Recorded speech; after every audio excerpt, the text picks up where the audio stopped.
Hello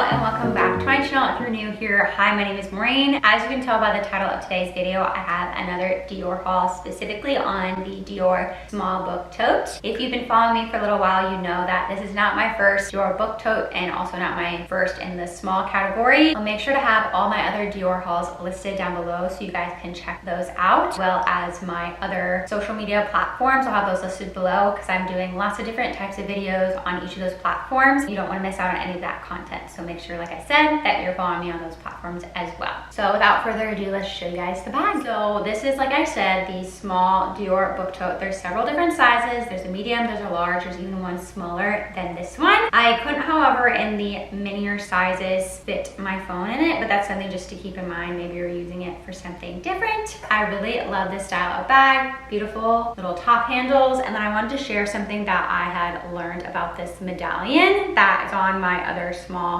book totes that I recently purchased. So what I had learned was this medallion is actually modeled after a chair that Christian Dior was often seen in his portraits sitting in. So that's what they modeled it after. So I love that bit of history. The bow is very much something that Jonathan Anderson is doing with his new pieces. So that's kind of how you can tell if it's a Jonathan Anderson piece.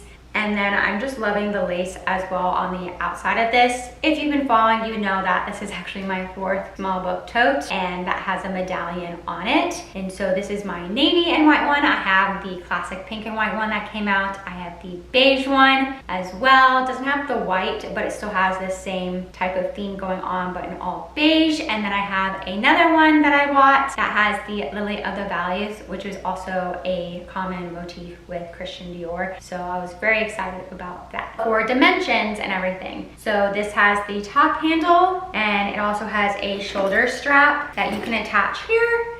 And then it has the two pockets on one side and then another one with a zipper on the other. Size-wise, what I'm able to typically fit into this is my Canon G7X, which I'm filming on right now, my phone, as well as my card holder. I'm able to fit my keys, my lip products that I'm using, oil blotters, etc. I'm able to fit all that in there very comfortably, as well as a sunglass holder for my sunglasses. It does hold quite a bit. I also have a video listed down below of doing the comparison between the small book tote and the medium size, because I do have a medium size book tote as well. So that way you're trying to compare the bags and see which style you like best. If you want a bigger one, if you want a smaller one, that might help you determine that down below. So that is everything from this unboxing. I hope you guys enjoyed and learning a bit about the history as well as what fits in here. I hope this was a helpful video for you as well. Please like this video, comment down below. What are some of your favorite items you're seeing from Dior? And make sure you subscribe so you don't miss out on any of my content. Once again, thank you guys so much for watching and I will see you in my next video. Bye everyone.